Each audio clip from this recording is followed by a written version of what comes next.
Hello YouTube viewers, my name is Mike Niemchak and I would like to welcome you to the first episode of Therapeutic Tuesdays. In this video series that I am going to start, I will be going over the different stretching or mobilizing techniques that I use personally before my workouts and pretty much every day, which is also the same type of stretching or mobilization techniques that I recommend and give to my clients when teaching a class or a one-on-one session with them. A lot of these are methods that I have learned from Dr. Kelly Starrett. He wrote an excellent book called Becoming a Supple Leopard, which I love and have read cover to cover and reference back to very, very often. So I wanted to give credit where credit is due. A lot of this is based on his work. Another part of that is based on my own personal experience and what has worked best for me, as well as my background as a certified yoga instructor. All right, so for the first mobilization technique, going to be the calves. So a lot of us have issues with our tight calves or tight ankle immobility. This causes us to have a hard time walking properly, right? So we kind of walk like ducks, our feet kind of go out to the side, and you don't get enough foot flexion, or the top of your foot isn't able to go towards the front of your leg or shin, right? So you should be able to have a lot of range of motion in that ankle.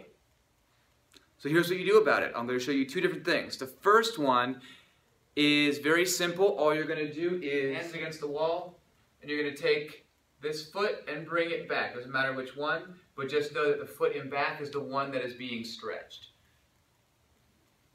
And so what I'm trying to do is increase that range of motion. So I'm actively pressing against this wall, keeping my body straight and pushing against or into my heel so that I'm pressing my heel down towards the floor. If your heel is all the way down to the floor, go ahead and wiggle your foot further back to increase that stretch. All right? You should feel this anywhere from the heel all the way up into the back of your knee, your calf, and your Achilles tendon, or that heel cord.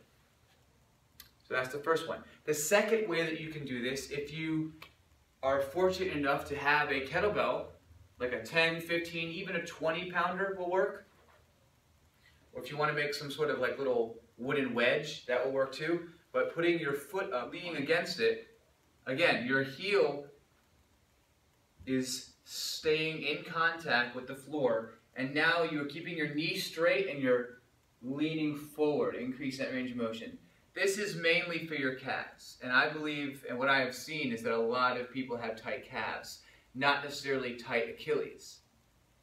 If you don't find that your calf is tight in this position, then go ahead and give a slight little bend in the knee. It's not going to take more than a couple centimeters, maybe an inch or two.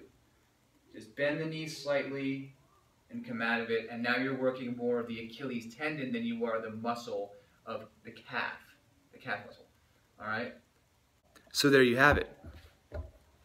Two mobilization exercises or stretches that you can do before your workout, after your workout, on your rest days, watching TV, it doesn't matter. This is probably the most important thing that I would recommend people do on a regular basis. Exercise is important, but you can't out-exercise a bad diet. And if you exercise with tight, sticky, immobile tissues, you're going to get hurt. One more point before I sign off today. I wanted to let you know that breathing is something that you should consider while doing this, or a certain breathing technique. Of course, breathing is important to live, but being able to breathe in through your nose and then release out, either out of your mouth or out of your nose. Okay? Using this breathing technique to slow down everything, to calm you down, put you in a semi-relaxed state, to help and encourage your tight muscles to release. Until next time, keep going and keep growing.